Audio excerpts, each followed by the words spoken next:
This is Ed White, All-Pro offensive lineman in the NFL, and you're listening to The Grueling Truth. Welcome to The Grueling Truth NFL Legend Show, brought to you by Gridiron Mo. Gridiron Mo is an interactive football app where you get to call what you think the offense or defense should do during a live NFL game and see what all other fans have called also. Check out Gridiron Mo at www.gridironmo.com. As always, for the Legend Show, I'm your host, Mike Goodpaster. I want to welcome in my co-host, Matt Andruscavage. Good to be here, Mike. Hope the day went well for you, and I know that we're going to have a great show tonight. Most definitely, and that brings us to our guest, who spent 13 years in the NFL, three-time Pro Bowler, played for the St. Louis Cardinals, also played in USFL for the Memphis Showboats. Help us welcome to the show, Luis Sharpe. Thank you. It's good to be with you, gentlemen. Looking forward to it. And let's not forget, not only St. Louis Cardinals, but also Phoenix and Arizona Cardinals. So I actually played all for three four of them. Teams professionally.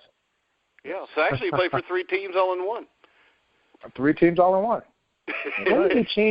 When did they change to the Phoenix Cardinals? Was that in '89 or something like that? Yeah, immediately upon leaving St. Louis, we became the Phoenix Cardinals when we first arrived in the state of Arizona. And I think 3 or 4 years later, we became the Arizona Cardinals. Okay.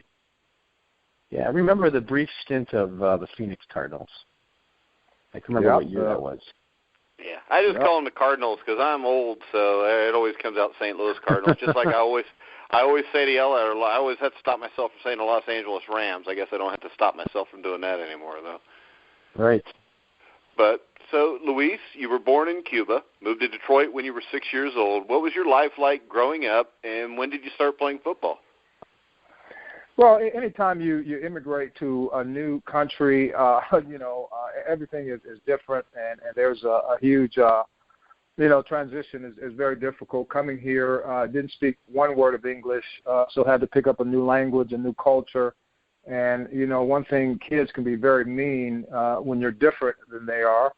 So my younger brother and I remember, pretty much every day after school, we would get chased home. We would get beat up, et cetera, teased, until one day my dad told me if I didn't go outside and beat the neighborhood bully up, that he was going to deal with me. And so I went out there and took care of business, and he had no problem after that. And, of course, my football days started out on the neighborhood playgrounds. And then when I got in high school, started off on the JV team, got moved up to varsity, and that's pretty much where it all began. What made you eventually decide to go to UCLA? You guys remember Mel Farr, great Detroit Lion running back? Yep. Yeah. Well, Mel Farr Ford, superstar dealer here in Michigan. Mel opened up a very successful Ford dealership here after retiring from the Lions. And he and my high school coach, they were good friends.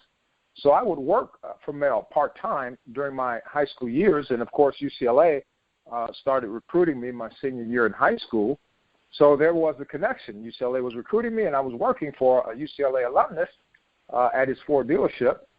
And then I went out to visit in mid-January here in Michigan. I went out to L.A. to visit, fell in love with the campuses and the scenery, and of course, the combination of athletics and education. All right, so when you got to UCLA, the coach was Terry Donahue, very successful college football coach. What was your relationship like with Coach Donahue? Oh, Coach Donahue was an excellent mentor, excellent football coach. I feel that no one could have better prepared not only myself, but many of the offensive linemen from UCLA during that era that went on to play in the NFL, to play professionally. And I think it's all as a result of the teaching and training that we received under Donahue and his staff. What were some of your favorite moments, most memorable times during your time at UCLA? Oh, during my time at UCLA? Well, I'll tell you, I remember, some of the great players. The 3-time All-American Jerry Robinson, Kenny Easley, safety. Of course, Kenny went on to play many years with the Seattle Seahawks, and and Jerry Robinson played with Philadelphia and Oakland, I think it was. So just memories of, the great talent that I was surrounded by. Freeman McNeil, who played with the Jets for many years. And, unfortunately, in the 4 years that I was there, we never went to a Rose Bowl. They started going to Rose Bowls soon after I retired and went on to the NFL under Rick Neuheisel, who took over the quarterback position. But, I have very fond memories of my 4 years there at UCLA. All right. Now, you were drafted by the Cardinals in 1982. What was draft day like back in 1982, and what were your first impressions of going to St. Louis? Oh, man, it was stressful. I'll never forget sitting in my dorm room, and Coach Hannafin, who was the then head coach of the St. Louis Cardinals, called on the telephone, and he says, "Hey, we're going to make you our number one draft choice." And, of course, I was there with my then fiancée. She eventually became my wife. We had 5 beautiful children together, Kathy. And, you're talking about being in a celebratory mood and just a great burden lifted off your shoulder because you don't know where you're going to go, and you're sitting there watching the draft on TV. And, I was just excited. I was excited to be a number one draft choice. I was excited to be able to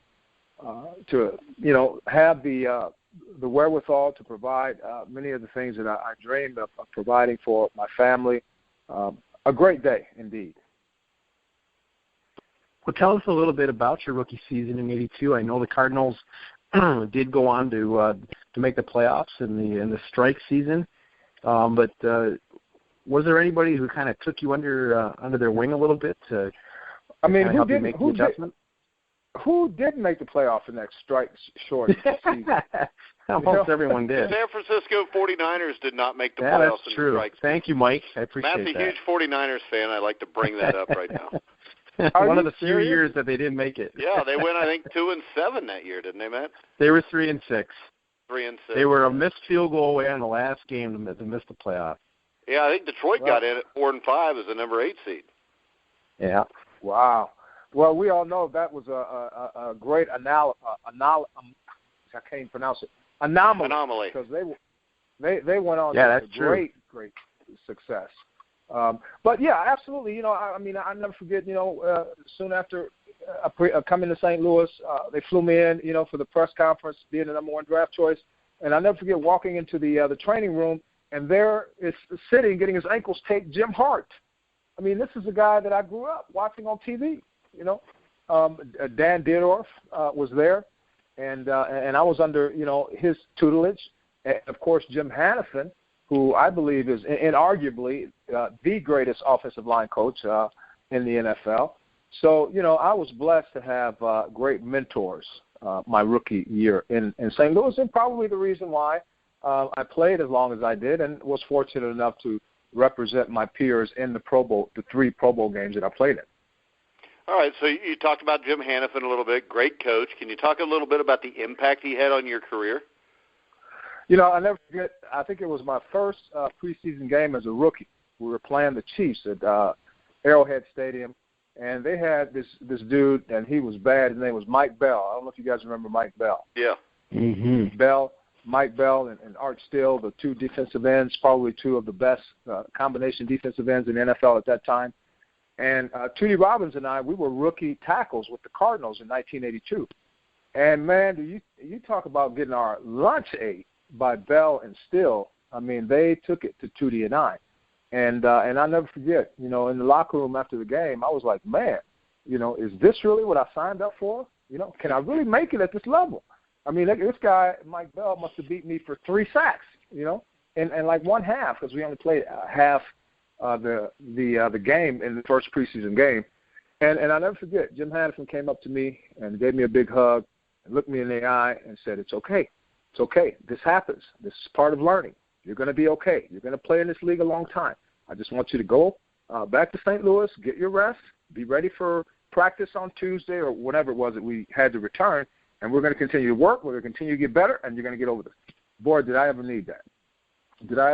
And I believe that was a defining moment in my career, and I just thank God that I had a man of Hannafin's influence to encourage me during that time. Like we talked about, your rookie season was in '82, and after 2 games there was a players' strike, and you went through 2 strikes, '82 and '87. How similar was it, or how different were they? Well, I mean, you're talking, 25, 30 years ago? The only thing I remember is that we felt very strongly that, as part of the American culture, we deserve to have unfettered free agency. In other words, once we finish our contract, we deserve to sell our services to the highest bidder and choose whatever city, whatever team we wanted to play with without any restrictions, and not something that we had. And as a result, we didn't have the salaries and the benefits that current players have.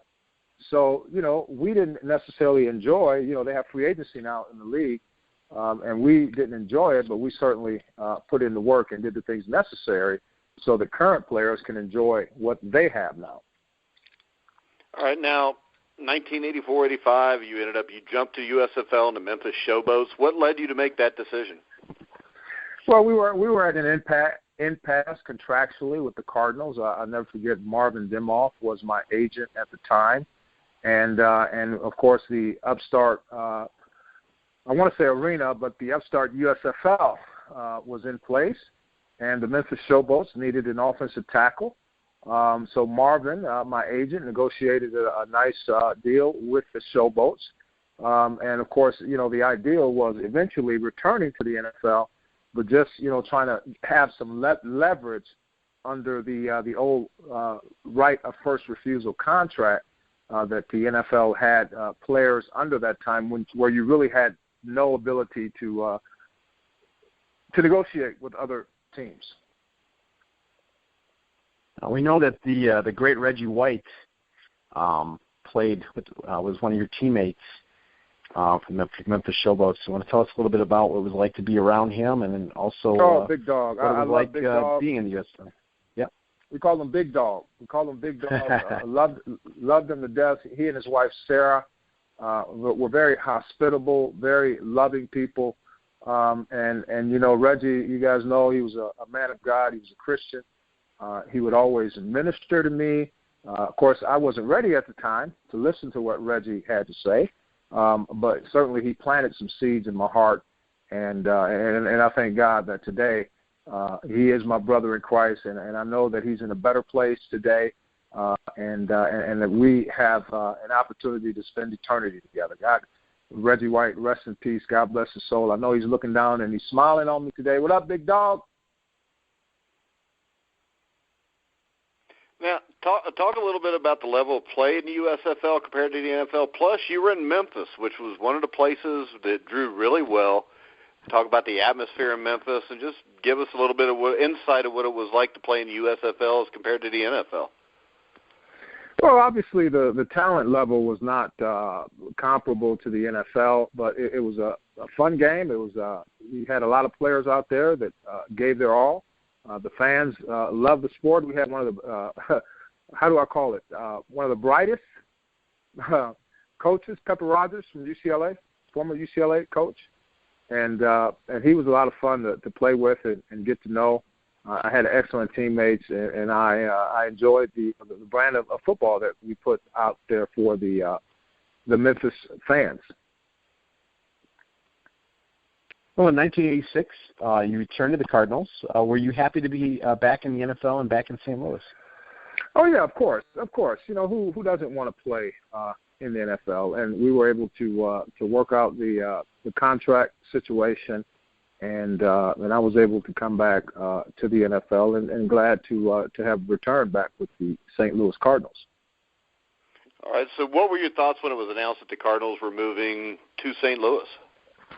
Or moving out of St. Louis to Phoenix? Well, I mean, I had mixed emotions. I mean, we developed, my wife and I at the time, we developed some very strong friendships there in the St. Louis metro community, and we, were excited, a new opportunity. And of course, when we left St. Louis at the time, I think our average attendance were like in the mid-20,000s. We averaged that last season there. It was more of a baseball town, so we were excited to go to a new city where, the fan base and support would be greater than that which we left there in St. Louis. You want to tell us a little bit about your experiences in the Pro Bowl? That's something that every player has to enjoy. Yeah, I was just reading a post. Vi Sikahema, who's a current television personality in the in Philadelphia. He posted that he went and spent some time with Randall Cunningham, who's a pastor now, and he's mentoring youth in Las Vegas, and that brought to memory one of my most memorable events in the Pro Bowl was watching Randall Cunningham.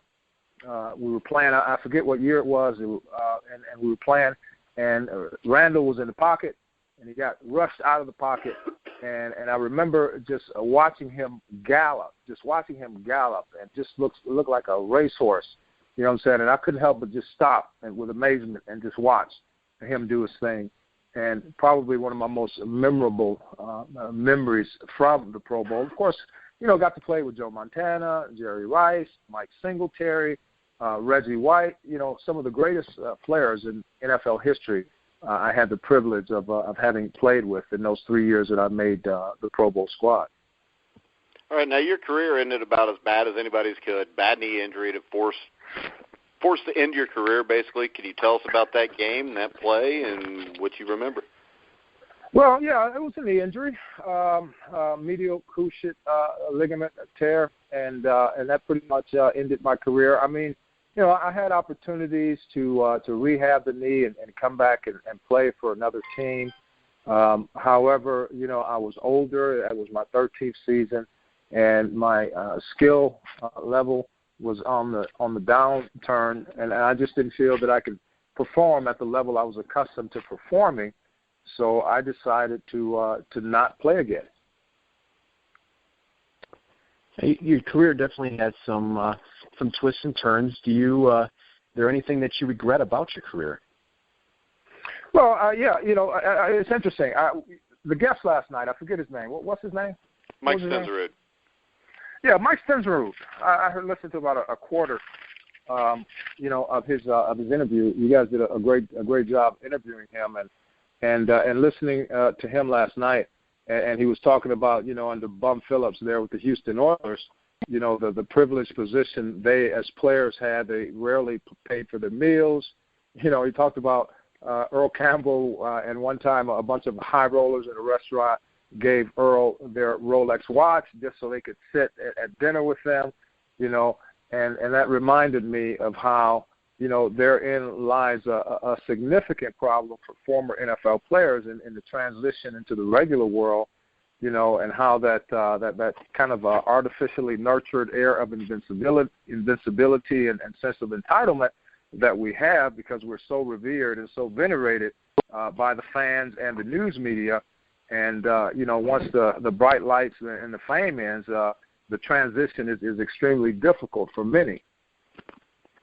Yeah, and I know you had some problems. You were arrested a few years after your career had ended, drug possession. When did you start using? I mean, was it kind of that culture? I mean, was it something everybody was doing there? And I mean, yeah, well, I can tell you, yeah, it was a culture. I mean, yeah, there was drugs in the NFL. I mean, I was obviously the only player. Again, I think that the reason why after we retire, we search for comfort in illegal drugs, in sex, whether it be pornography, anything to fill that hole and make us feel better. I know with me personally, I was definitely under the influence of a power, the seduction of a very, very dark force, and one of the things that I've learned is that there are some things that we can't do for ourselves when dealing with addictions, habits, and problems. And, I mean, that's not to say that psychologists, counselors, support groups, they do a magnificent job of helping many Americans deal with their problems. But, some things neither I, myself, nor others can help me, talking about me personally, overcome. There's only one that can help me, and his name is Jesus Christ. You know what I'm saying? And the problem of the human heart is at the heart of the human problem. And that's ultimately what I needed. I needed a change of heart. I needed to confess and repent, have a change of heart, get connected with my church family, which I'm very grateful. I have a tremendous church base here, Brightmoor Christian Church, a tremendous man of God that I'm under, and I'm connecting here with my brothers in Christ, and God is using me in the community to share my story. You know what I'm saying? And there's nothing greater than to know that everything in my past, all of the successes, all of the downturns, all of the consequences, that's all being used now. That's all being used now for a greater purpose, to help others that might be on that same road or coming out of that same, help encourage, uplift, and deliver them. Well, obviously you've been able to turn your life around, which is tremendous. You probably hit rock bottom during some time in prison. During that, can you talk a little bit about that time and what really was able to lead you to turn your life around? Well, once you have reached the very highest level of one of the most revered, iconic sports in America, professional football, and to have come to this country and not spoken a word of English at 6 years old, and to be able to attend a college like UCLA, be a number one draft choice, and then end up, having your freedom taken away from you, as a result of living that hedonistic lifestyle, there's no way to look but up. That is the very bottom, especially after having experienced, some mountain highs such as I experienced. And so, that's when I never forget, sitting there in a prison room and going to a Bible study, you know what I'm saying? And in my heart of hearts, knowing that I was being called to the altar to repent and to confess Jesus Christ as my Lord and Savior. And I'll never forget, a few days after I did that, I opened up the book, the Bible, and here's this book that absolutely made no sense to me, most of my adult life. I mean, going to church services on Easter, Christmas, etc., opening up the Bible, reading it, trying to understand, made no sense to me. All of a sudden, the stories in the Bible started making sense to me. I could relate. I find myself in the Scriptures. And not only that, but I learned that God gave me a gift to love His Word and to remember His Word. And so that's, when it began for me, just turning my heart, my life over. And that's not to say that I've been perfect. I've fallen several times. But, I know to get back up, and I know from whence my help cometh, who to look, when I am in those situations where I'm down. Now, you talked about the culture the NFL breeds, and we see it all the time with guys like Greg Hardy getting in trouble. All these guys get in trouble. Do you think the NFL could do more to help these guys out? Or do you think that it's something that it's – because, see, my problem is this. I think a lot of this stems from junior high school, and college, where you get the great athletes who are allowed to do whatever they want there. Absolutely. There's no doubt. As a culture, as I said earlier, we venerate, you know what I'm saying? We treat these guys like kings, from very early on. And so you, as an athlete, you develop this air of invincibility. You believe your own press reports. You believe that you're better than. You believe that you're above the law. You believe that it'll never happen to you, And I think what the NFL could do for these athletes is, bring in former players like myself that can experientially speak to these men about what life really is about being humble, about, being a man, being the king of your home, being faithful to one woman, the problems that are associated when you're living that hedonistic lifestyle, and the consequences that come along with it. Players like myself and many others, we can speak experientially into the lives of these young men to help them make better decisions and choices. If you could implement any other rules for the NFL to maybe impose on the players, would it be something like additional penalties, or is it just more along the lines of the more inspirational type times that you can get these players in front of, or What do you think? Do you feel like that would help the most, or is it? Do you think what would really drive the behavior to change? I guess. Well, I think it has to be a combination. I think it has to be a combination. I think you have to have draw very strict boundaries. You have to have a zero tolerance for any type of domestic abuse, any type of battery, assault charges. There's zero tolerance for that. I think you also have to have counseling and support groups, support systems, to work with these players. And, personally, I think it needs to start at the high school or junior high school level. Yeah, because you got kids that don't go to class and get passed just because they can shoot a basketball or throw a football. And it makes it really hard to blame the NFL for the way these guys act when they're allowed to act like that for a good decade or more before they even get to the NFL. Absolutely. No, I couldn't agree with you more. So you've got a very talented son, I think Luis Sharpe Jr. I know you sent some film on him. He was a senior at Western Illinois last year. He's trying to get into the NFL, which I think he has a good chance to get into a camp. What will you tell him the day before he leaves to go to an NFL camp? Well, you know what? I can only share from my experiences. And I remember, when I got drafted in 1982 in the first round, I was a relative unknown coming out of UCLA. And I'll never forget watching Chris Berman and the boys and all of the pundits, the prognosticators, and they were like, who? They drafted who? They didn't even know who I was. And they were saying, oh, this guy, number one, he's an unknown. Number two, he's too small. I only weigh like 267 pounds coming out of college. He's too small. He may last in the NFL 3 or 4 years. Okay? And I said, okay, thank you very much. And I'll never forget, I always thought about that interview. I always thought about those words that I heard during that ESPN broadcast after I was the number one draft choice in the weight room, okay, in my preparations to go out there on that football field.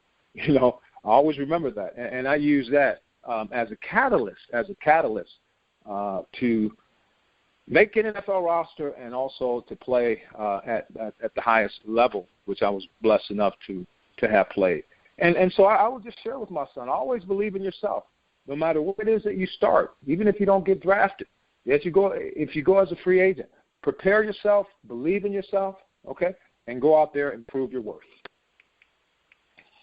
Can you tell us a little bit about what you're doing today and what keeps you busy today? Well, today, I am involved in a wonderful church.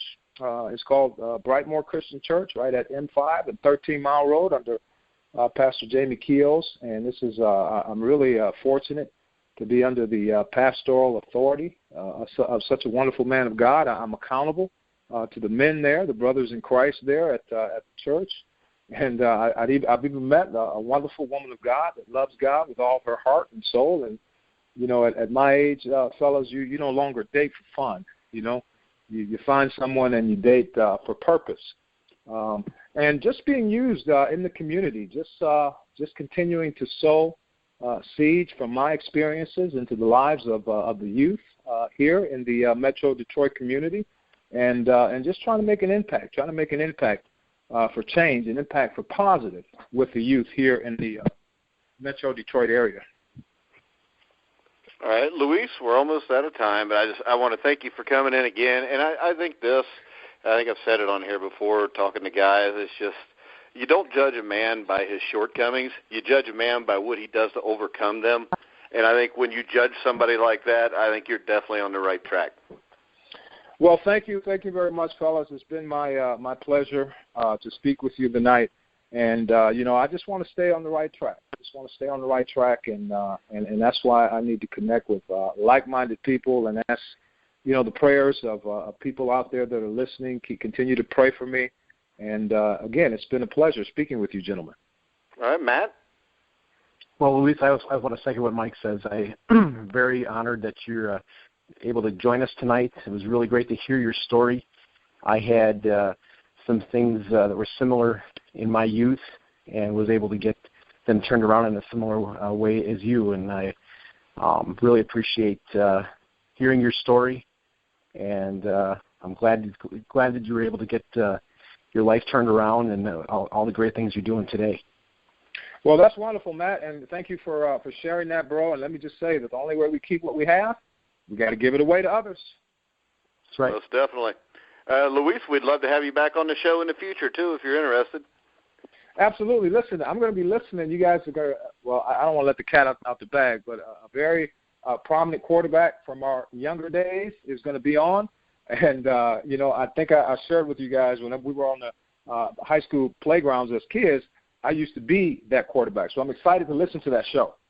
All right. We won't give it away then because he's got to call me yet and we got to set it up. So That's right. We may announce it and he might be on in 3 months and then people will be disappointed thinking we were lying to him until 3 months from now. Right. Hey, I want to remind everybody. advertising. I want to remind everybody to check out our sponsors, Gridiron Mo, SteelbergBox.com. Listen to all of our shows. You can go to thegrillingtruth.net, find all the old shows. This week we've had Mike Bass on, Mike Stenzerud. Got some great guests planned in the future.